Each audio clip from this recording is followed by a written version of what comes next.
Hello दोस्तों, आज मैं आप सभी के बीच में एक महत्वपूर्ण वीडियो लाया हूँ। यह वीडियो एग्रीकल्चर से संबंधित है, तो मैं चाहूँगा कि आप ये वीडियो लास्ट तक ज़रूर देखें। अगर वीडियो आपको पसंद आए तो कृपया वीडियो को लाइक कीजिए, चैनल पर नए हैं तो चैनल को सब्सक्राइब कीजिए। दोस्तों, आज के इस वीडियो में हम लोग कपास के बारे में देखने वाले हैं और यह जो है नीमरा सुंडा बुक के एग्रोनॉमी पोर्शन से संबंधित है। अगर आप मेरे और भी वीडियो देखना चाहते हैं तो आप चैनल पर जाकर देख सकते हैं, वहाँ प्लेलिस्ट बना दी गई है। साथ ही में जो लोग टेलीग्राम ग्रुप को नहीं ज्वाइन किए हैं वो लोग ज्वाइन कर लें, क्योंकि टेलीग्राम पर जो है हम लोग कई सारे जो है न्यूज़ डाला करते हैं, इम्पॉर्टेंट पॉइंट्स डाला करते हैं। तो चलिए बिना टाइम गए वीडियो को शुरू करते हैं। वीडियो पसंद आए तो वीडियो को लाइक कीजिए, चैनल पर नए हैं तो चैनल को सब्सक्राइब कीजिए और वीडियो को अपने दोस्तों के बीच ज़रूर शेयर कीजिए। चलिए वीडियो को शुरू करते हैं।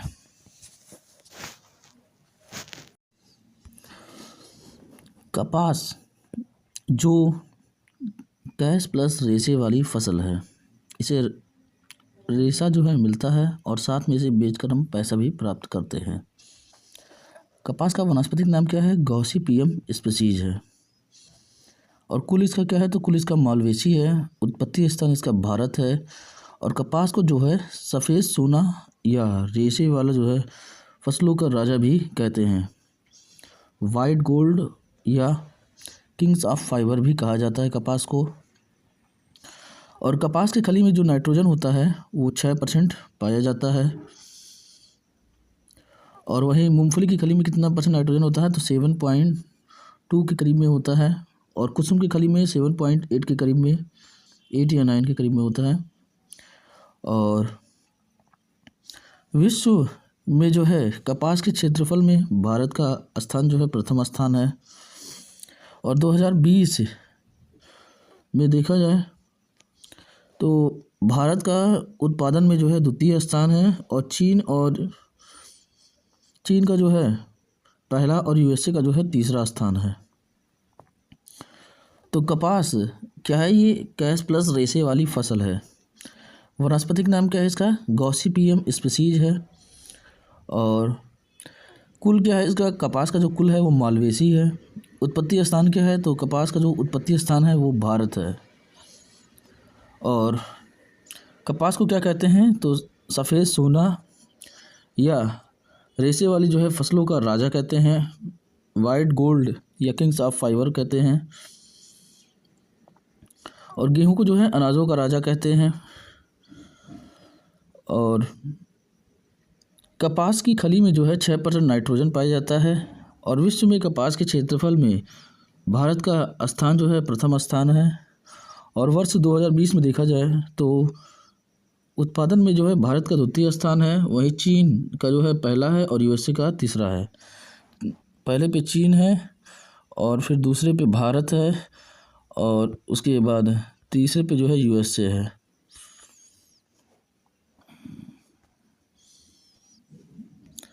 और कपास क्या है? तो कपास एक डे न्यूट्रल होता है, यूँ C3 पौधा है। कपास क्या है? दिवस निष्प्रभावी पौधा है। और उत्पादन व क्षेत्रफल में जो है गुजरात राज्य का प्रथम स्थान है। और राजस्थान में उत्पादन व क्षेत्रफल में हनुमानगढ़ जिला प्रथम स्थान पर आता है। और कपास की रुई की एक गांठ जो बॉल होता है उसका वजन कितना होता है? 170 किलो होता है। वहीं जूट की एक गांठ का वजन कितना होता है? तो 180 किलोग्राम होता है। और कपास में तेल की मात्रा कितना होता है? 15 से 25% होता है। और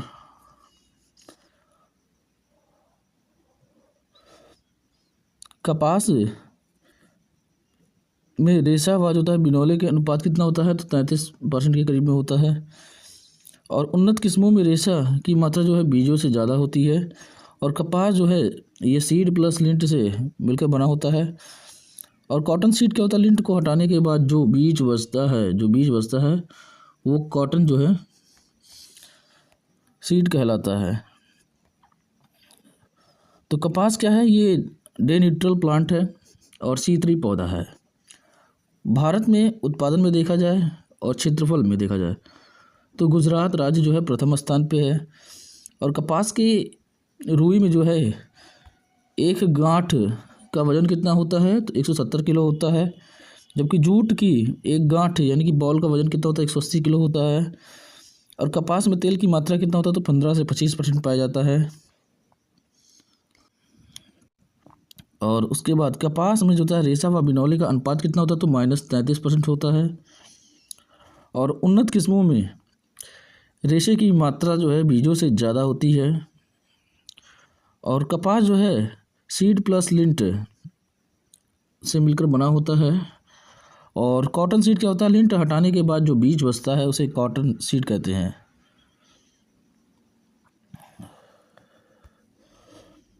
और कपास का रेशा जो है फसल से प्राप्त होता है, जो सेल्यूलोज से बना होता है। कपास का रेशा किससे प्राप्त होता है, तो फल से प्राप्त होता है। और जो किससे बना होता है, सेल्यूलोज से बना होता है। और रेशा जो है बीज भित्ति की बाहरी वृद्धि होती है। जो बीज भित्ति होती है उसकी बाहरी वृद्धि क्या होती है, रेशा होती है। और कपास के लंबे रेशे व्यावसायिक उपयोगी को जो है लिंट और छोटे रेशों को जो है फज कहते हैं। तो कपास का जो लंबा रेशा है उसका व्यावसायिक उपयोगी को क्या कहते हैं, लिंट कहते हैं। और जबकि छोटे रेशे को क्या कहते हैं, फज कहते हैं। और बुआई से पहले जो है कपास के बीजों से फज हटाने और बीजों के आवरण को मुलायम करने के लिए जो है H2SO4 अम्ल का जो है 1:10 अनुपात के बीजों को जो है काम में लेते हैं। और इससे जो है अंकुरण भी अच्छा होता है। ये जो है बीज का आवरण में बीज जो आवरण है उसमें पाई जाने वाली जो जितनी भी व्याधियां हैं, जर्म्स हैं और कीट हैं, नष्ट हो जाते हैं। और कपास के फूलों पौधे में जो है फूलों का स्क्वायर तथा फलों को डोंडा कहते हैं।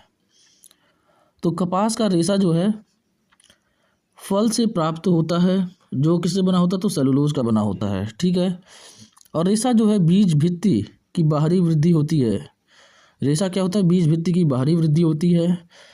और कपास के रेशे जो लंबे लंबे रेशे हैं व्यावसायिक उपयोगी को लिंट और जो छोटे रेशे हैं उन्हें फज कहते हैं। तो कपास में लंबे रेशों को लिंट, लंबा रेशा है तो उसे लिंट, और छोटे रेशे जो हैं तो उन्हें फज कहते हैं। और बुआई से पहले कपास के बीजों से जो है फज हटाने एवं बीज के आवरण को मुलायम करने के लिए H2SO4 अम्ल का जो है 1:10 अनुपात में जो है बीज काम में लेते हैं। और इससे क्या होता है कि अंकुरण अच्छा होता है और बीज के आवरण में जितनी भी व्याधियां और जर्म्स कीट है सब नष्ट हो जाते हैं।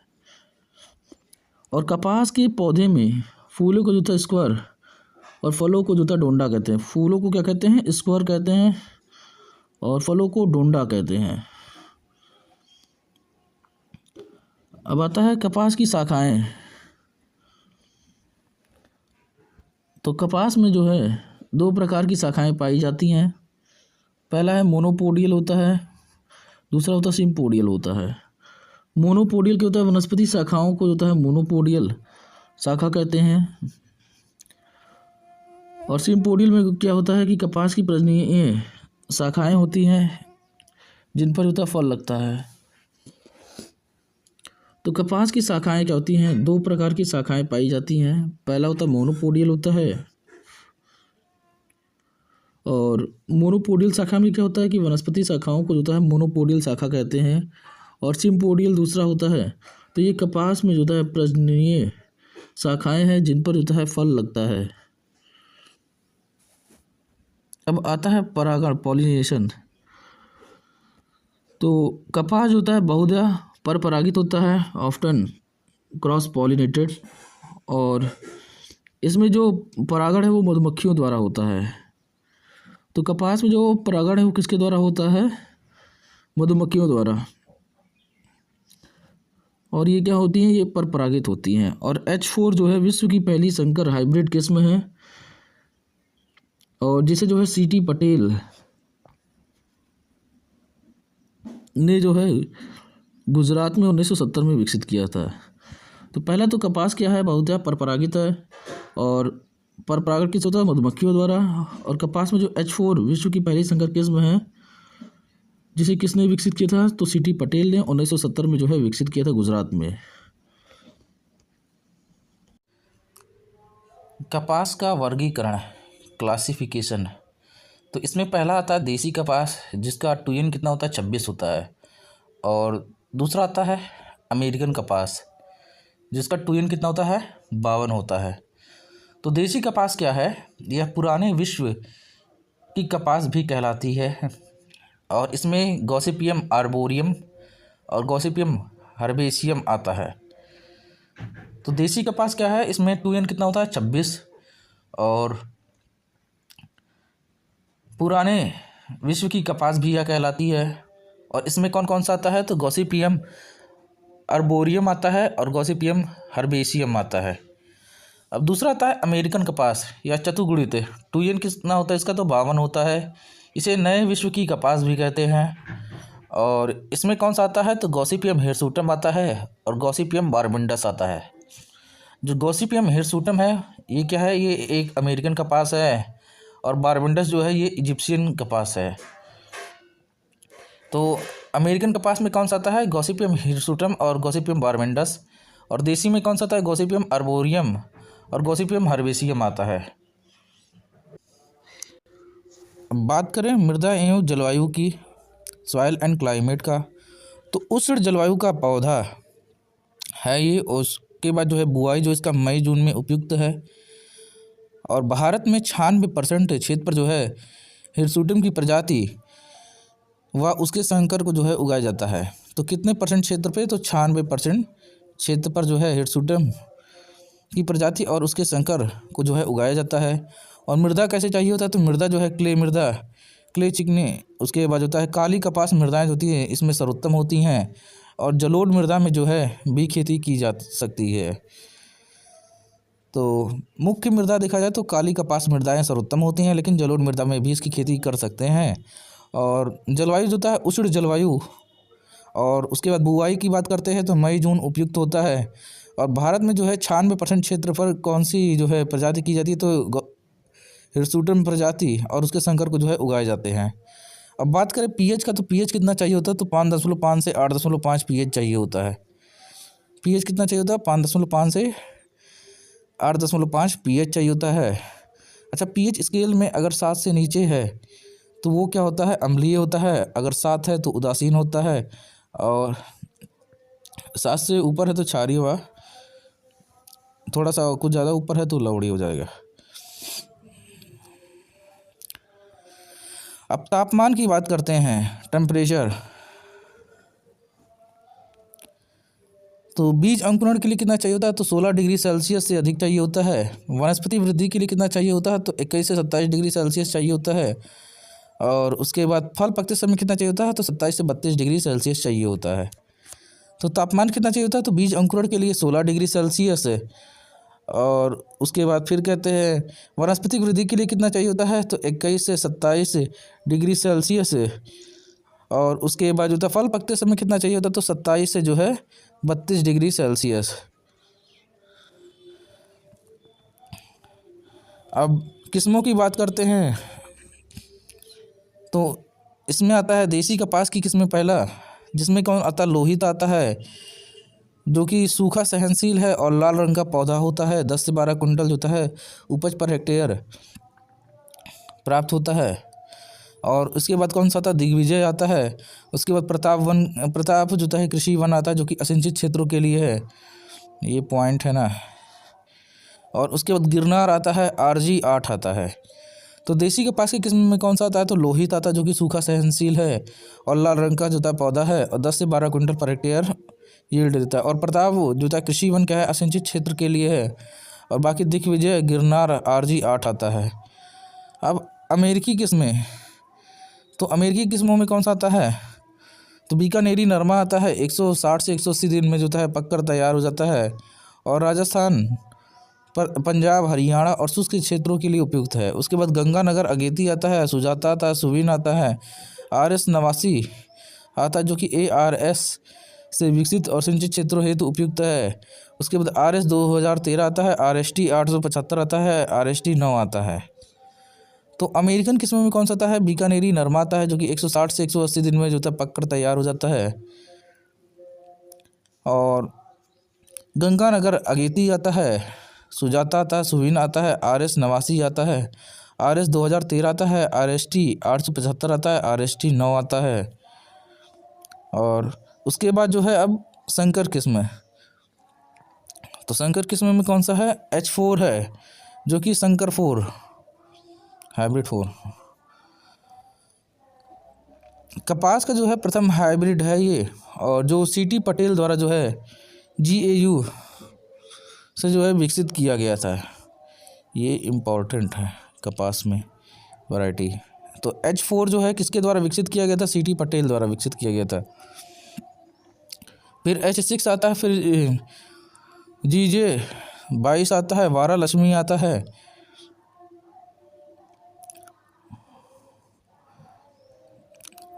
UAS और धारवाड़ द्वारा विकसित होता है अंतर्जातीय संकरण है ये। और मरु विकास आता है, जो कि राजस्थान की प्रथम हाइब्रिड कपास है। और उसके बाद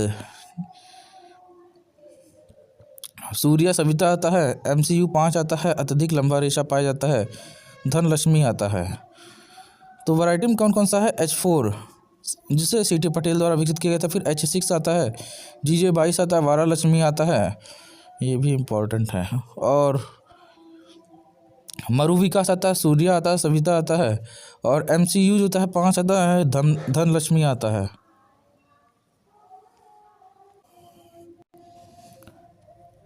अब BT कपास की किस्में कौन सी हैं?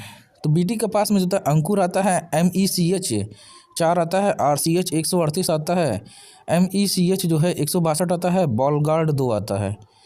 तो BT कपास की किस्म कौन सी है? अंकुर है, MECH 4 आता है 4, और RCH 138, MECH 162 और बॉलगार्ड 2 आता है।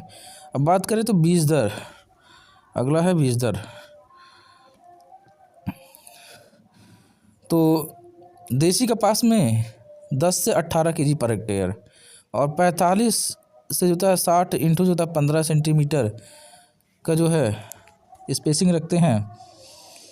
और देसी कपास के बीज जो है छोटे आकार के होते हैं, पौधे पतले होते हैं और सीधे रहते हैं, और डोंडों से जो है पकने के बाद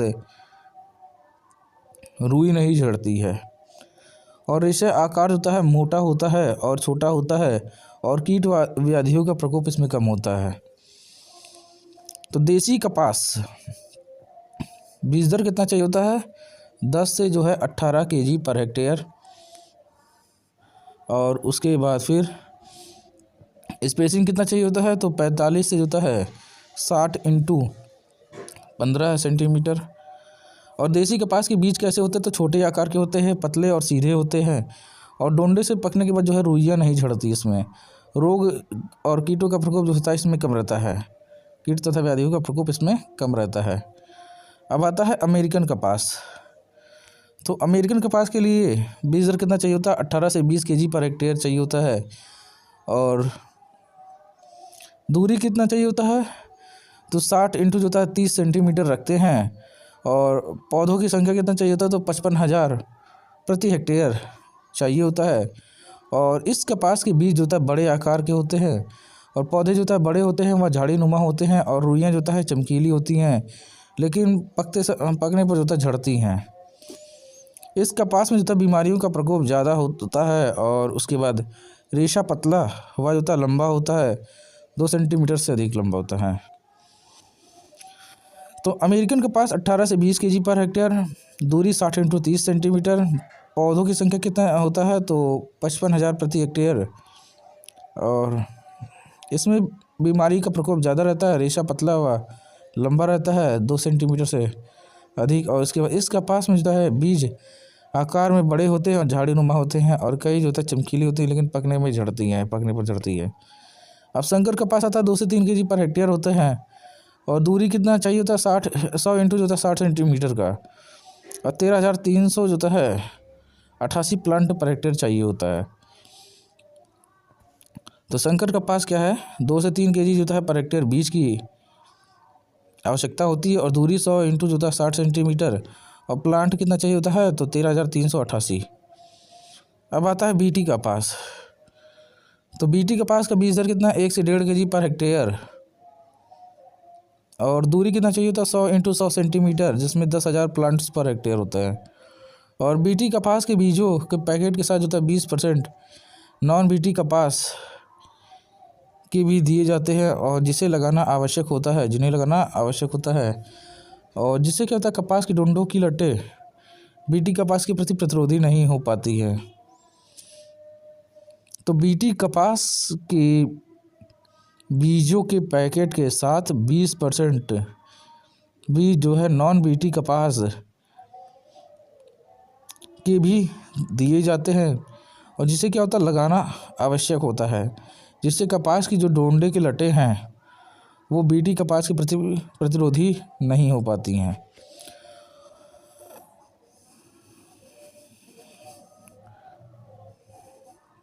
और विश्व में जो है बीटी कपास की जो है पहली पीढ़ी BG1 है, और जो कि 1996 में विकसित हुई थी, और जिसमें क्या होता है, कपास की डोंडों की लटों को मारने के लिए CRY1AC जीन बैसिलस थुनजेंसिस और बैक्टीरिया से प्राप्त कर देता है, कपास की पौधों में जो है डाली गई। और जिससे क्या हुआ कि भारत में लगने, और इसे जो था भारत में लगाने की अनुमति 2002 में GEAC द्वारा मिली। तो विश्व में जो बीटी कपास है उसकी पहली पीढ़ी कौन सी थी, BG1।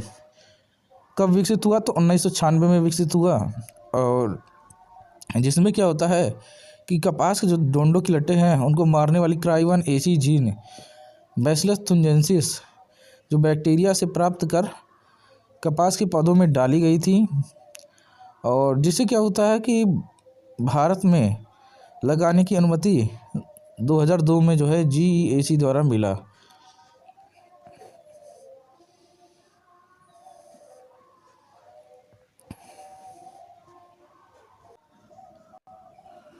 अब बीटी कपास, जो विश्व में बीटी कपास की दूसरी पीढ़ी थी BG2, कब विकसित हुआ, 2006 में विकसित किया गया, और जिसमें क्या था, CRY1AC तथा CRY2EB जीन डाली गई, क्योंकि कई क्षेत्रों में BG1 जो है किस्मों के प्रति जो है डोंडे की लटें रोधी हो चुकी थी, और भारत में जो है BG1 तथा BG2 दोनों किस्में प्रचलित हैं। तो पहले BG1 आया, फिर कब आया था, 1996 में जो है आया था, और उसके बाद फिर BT2 आया, मतलब दूसरा जो है कपास का आया, तो जिसको BG2 कहा गया। तो कब आया, 2006 में, पहला 1996 में, दूसरा 2006 में। और विश्व में जो बीटी कपास की जो दूसरी पीढ़ी है, इसमें क्या था, CRY1AC एवं CRY2EB जो है जीन डाला गया। क्यों डाला गया, क्योंकि जो है कई क्षेत्रों में BG1 की किस्मों के प्रति जो है डोंडे की लटें जो है रोधी हो चुकी थी, और भारत में BG1 और BG2 दोनों किस्में जो है प्रचलित हैं। और बीटी कपास के मुख्य खेत के चारों ओर 20% क्षेत्र में जो है नॉन बीटी कपास उगाना जो है रिफ्यूजिया कहलाता है। तो जो बीटी कपास है मुख्य खेत में, उसके खेत के चारों ओर 20% जो नॉन बीटी कपास उगाया जाता है उसे क्या कहते हैं, तो इसे रिफ्यूजिया कहलाते हैं। या फिर ये भी क्वेश्चन आ सकता है कि रिफ्यूजिया किससे संबंधित है, तो बीटी कपास से संबंधित है, रिफ्यूजिया स्ट्रेटजी। और बीटी कपास जो है जैव प्रौद्योगिकी द्वारा विकसित और अनुवांशिकी रूपांतरित यानी कि GM फसल जो कपास की डोंडों की लटों के प्रति प्रतिरोधक है। बीटी कपास क्या है, जैव प्रौद्योगिकी द्वारा विकसित अनुवांशिक रूपांतरित यानी कि GM, और उसके बाद फसल है जो क्या है कि कपास के डोंडों के लटों के प्रति प्रतिरोधक है। और भारत में बीटी कपास का क्षेत्रफल कितना है, तो 12.6 मिलियन हेक्टेयर है।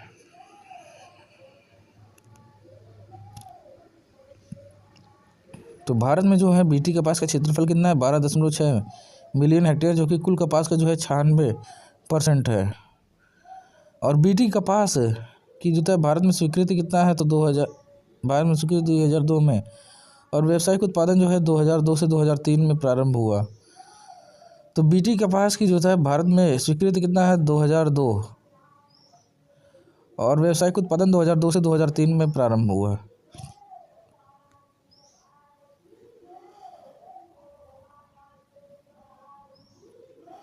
और बीटी कपास में टर्मिनेटर जीन डाली जाती है और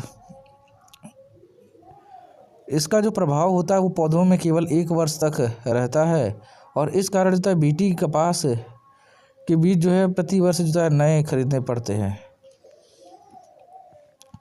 तो बीटी कपास में क्या डाला जाता है? तो टर्मिनेटर जीन डाला जाता है और जिससे क्या होता है कि इसका प्रभाव जो है पौधे में केवल क्या होता है 1 वर्ष तक रहता है और इस कारण जो है बीटी कपास के बीज जो होता है वर्ष जो प्रत्येक वर्ष है वो नए खरीदने पड़ते हैं।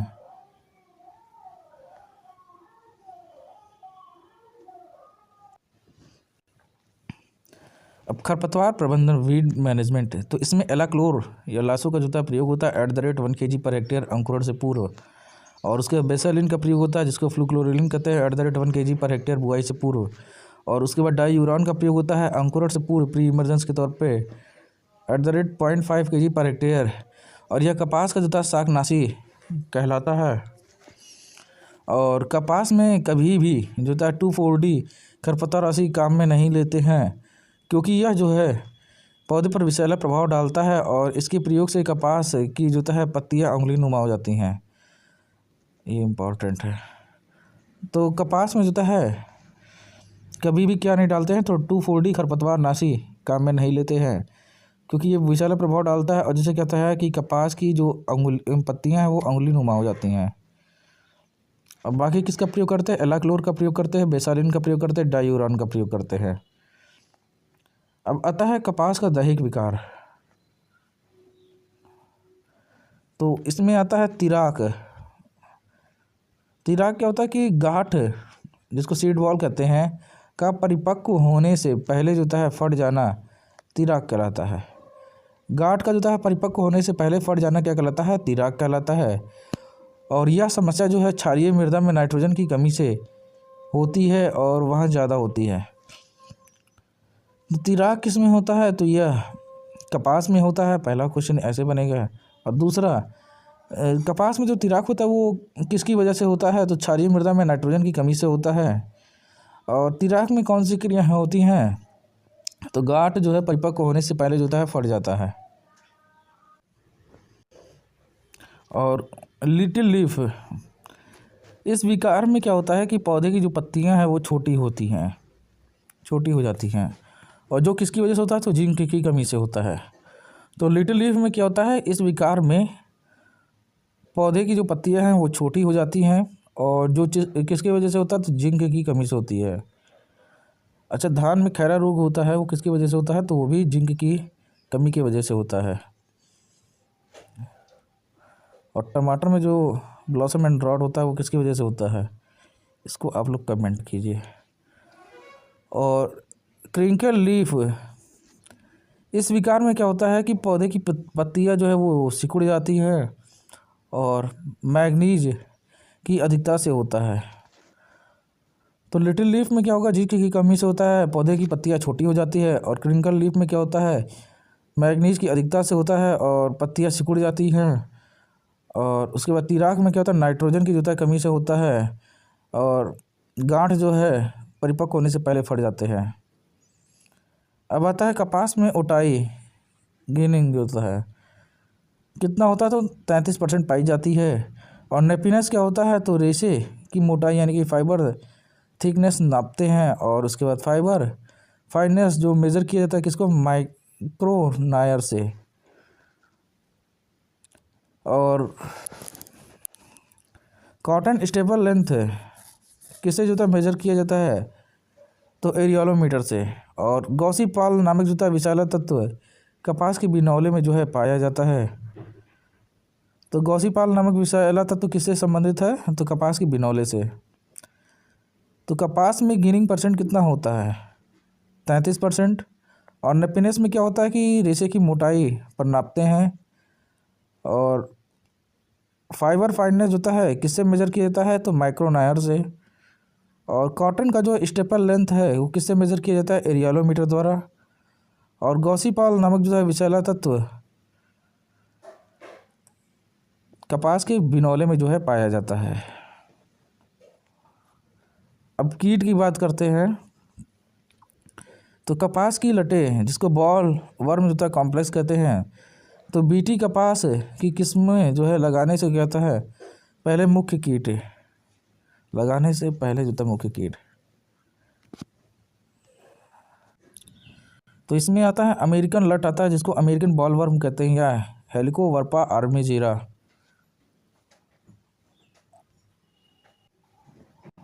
और कपास के गुलाबी सुंडी आता है जिसको पैक्टिनोस्पोरा ग्रोसिपिएला।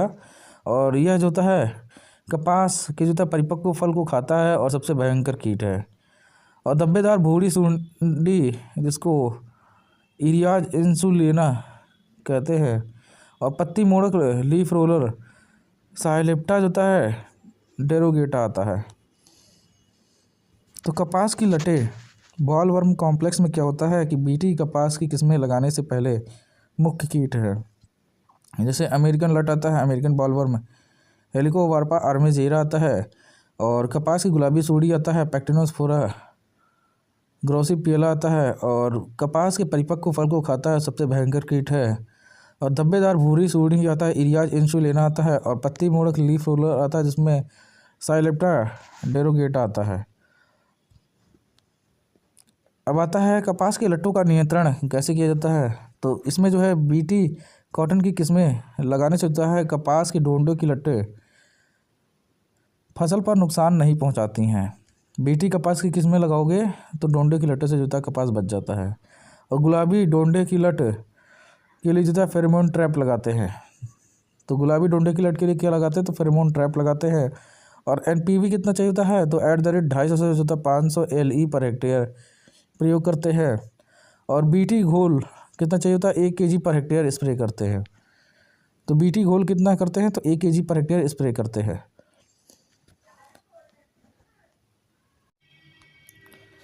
तो कपास के रस चूसने वाले कीट सकिंग इंसेक्ट, अब यह जो है मुख्य कीट हो गए हैं। तो इसमें फुदका आता है जिसको जैसिड कहते हैं, एमरास्का बिगुटुला। और सफ़ेद मक्खी कौन सी है, तो बेमेसिया टेबेसाई है।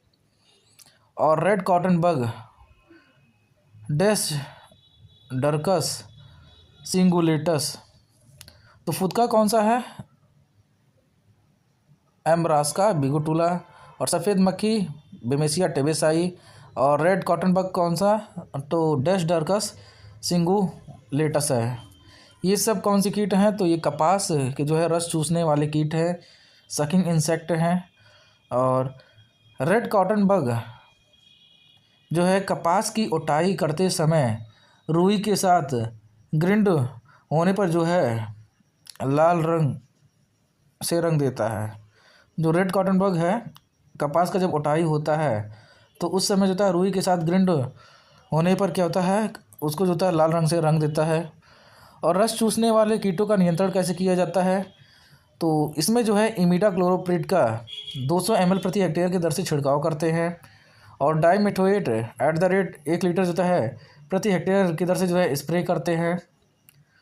और जैविक नियंत्रण के लिए क्राइसो परला कॉर्निया परबच्ची कीट का जो है प्रयोग करते हैं। तो रस चूसने वाले कीट का रोकथाम के लिए क्या करते हैं, तो इमिडाक्लोप्रिड का प्रयोग करते हैं, 200 ml प्रति हेक्टेयर की दर से छिड़काव करते हैं। और उसके बाद डाइमेथोएट का प्रयोग करते हैं। और अगर हमें जैविक नियंत्रण करना है तो क्राइसो परला जो है कॉर्निया परबच्ची कीट का प्रयोग करते हैं। अब रोग की बात करते हैं, डिजीज़। तो इसमें पहला आता है जीवाणु अंगमारी आता है, या ब्लैक आर्म आता है, या झुलसा आता है। तो जेंथोमोनास होता है मालवे सेरम। और उसके बाद यह जो है कपास का जो है प्रमुख जीवाणु जनित रोग है। और इसे जो है कपास का जो है काली भुजा एंगुलर लीफ स्पॉट भी कहते हैं। और रोकथाम के लिए जो है स्ट्रेप्टोसाइक्लिन का प्रयोग करते हैं। कितना मात्रा रहता है, तो 0.1 ग्राम पर लीटर के हिसाब से रहता है।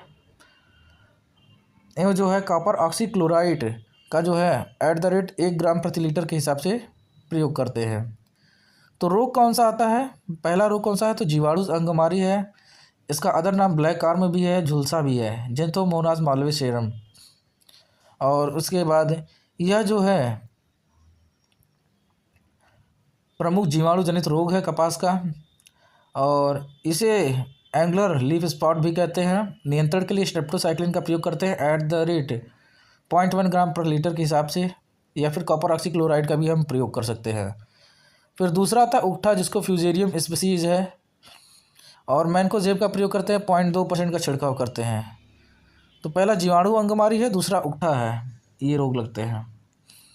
और रिफ्यूजिया स्ट्रेटजी, तो मुख्यतः जो है बीटी कपास के खेत के चारों तरफ जो है गैर बीटी कपास की फसल, जैसे बीटी कपास का खेत है उसके चारों तरफ क्या होता है, गैर बीटी कॉटन का 20% क्षेत्र रखा जाता है।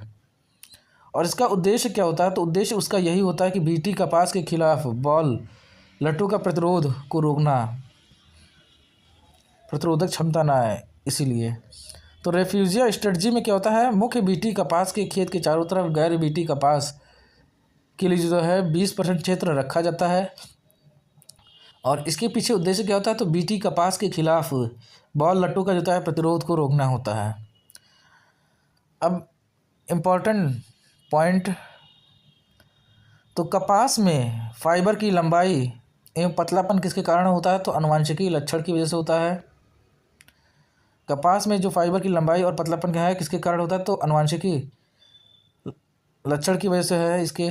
और कपास का उत्पत्ति स्थान क्या है, तो कपास का उत्पत्ति स्थान भारत है। और कपास में लिंट % कितना होता है, तो 33% होता है। गेनिंग % कितना होता है कपास में, 33% है। और कपास में जो है फाइबर की परिपक्वता किससे मापी जाती है, तो एरियालोमीटर से मापी जाती है। ये दोनों ज़्यादा इम्पोर्टेंट है। और फाइबर की मोटाई किससे मापी जाती है, तो नेपिनेस द्वारा मापी जाती है। और कटाई जो होता है प्रतिशत किसके द्वारा मापी जाती है, तो गिनती की संख्या द्वारा मापी जाती है। तो कपास का उत्पत्ति स्थान क्या है, तो भारत है। और इसमें गिनिंग % यानी कि लिंट % कितना होता है, तो 33% होता है। और फाइबर की परिपक्वता किससे मापी जाती है, तो एरियालोमीटर से मापी जाती है। और फाइबर की मोटाई किससे मापी जाती है, तो नेपिनेस द्वारा मापी जाती है।